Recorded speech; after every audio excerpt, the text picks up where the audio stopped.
Hi there and welcome along.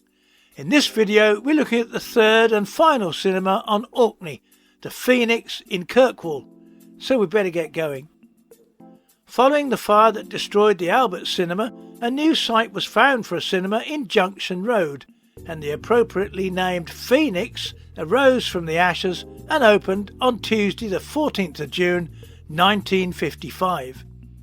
The Phoenix was actually erected by D.B. Peace Jr., son of D.B. Peace, the owner of the original Electric Theatre, in conjunction with Dougie Shearer and his family. The new Phoenix seated 650 and benefited from a beautiful silver grey 11-drape satin screen curtain that rose vertically rather than the conventional centre opening widely employed in cinemas of the time. The BTH projectors from the Albert were transferred to the Phoenix and CinemaScope was also installed. High-intensity BTH carbon lamps with 14.5-inch mirrors were fitted in order to cope with the large 29 feet by 16 feet screen. The cinema was opened by Provost James Flett of Kirkwall, and once the introductions and speeches were over, Doctor in the House starring Dirk Bogarde was screened. The projection team was Alex Leask, Mac Johnston and Dougie Shearer, with Billy Scoley joining in 1963 as the apprentice. At the cinema cash desk was Renee Shearer and her sisters Leanne and Ella running the shop. Edgar Cook was on duty at the door, along with D.B. Peace Jr., later to be followed by Bob Craigie and Bill Rayburn amongst others, with Margaret Bixby, Vina McGillivray, Bertha Archibald and June Buse as usherettes. Jock Mears was employed as cleaner and night watchman, and the film booker was Dougie Shearer. Films were shown Monday to Saturday with 2 shows daily, 5:30 and 8 p.m. Matinees were on Wednesdays and Saturdays. There were 3 programme changes every week, with occasional late shows on Fridays. The Saturday kids matinees lasted, like most cinemas, until the mid-60s. With the arrival of Grampian television though in 1966, audience numbers started to suffer. Tuesdays and Fridays became bingo, supervised by bingo caller Mac Johnston, who had agreed to help out temporarily, but then held that post for 14 years. Then came colour TV in the 1970s, and audiences declined again. But when home video arrived, it seemed the writing was on the wall, and films were cut to just 2 nights a week. The downturn continued, leaving the Shearer family with no option but to sell the Phoenix in October 1985 to Orkney Islands Council. Shortly after this, a new company was formed called Orkney Entertainments Limited, and they leased the Phoenix from the council to run films 2 nights a week, and that recommenced during November 1985.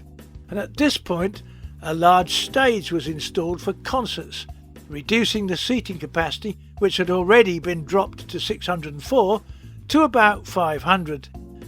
Many well-known personalities graced the Phoenix stage: Ruby Murray, Boxcar Willie, Hank Lachlan, the 114-strong National Youth Orchestra of Scotland, and in later years, Billy Connolly and Barbara Dixon, to name just a few.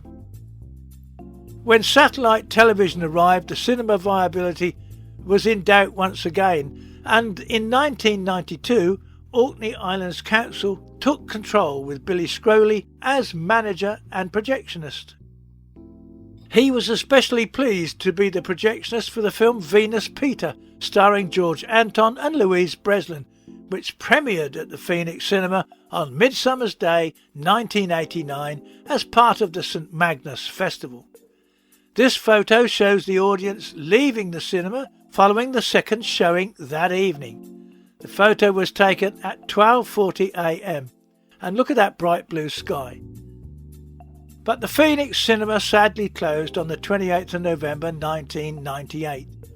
Special nostalgic events took place during that final week, including bingo on Tuesday the 24th of November and also a concert, Farewell to the Phoenix, on Friday the 27th of November, featuring a host of local talent. The final film was the wartime drama The Land Girls on Saturday the 28th of November. And once the curtain fell for the final time, Dougie Shearer, who'd been invited along by the staff, closed the doors of what had been his pride and joy for the very last time. The cinema stood empty and forlorn for several years and was sadly demolished in 2006. A woman's refuge now stands on the site. So it's farewell to the Phoenix. Happily, on Friday the 27th of November 2020, a new Phoenix opened at the new Picacoy Sports Centre. Although inside a sports centre, the Phoenix is used solely for film shows. The cinema boasts 247 seats, and in nice touches to the past, one of those original BTH Supermark IIs is on display in the foyer, and the Phoenix clock is on the wall beside the screen.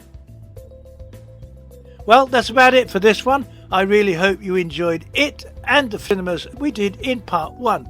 Don't forget to like, share and subscribe. Be good to each other, and I'll see you soon. Ta-da!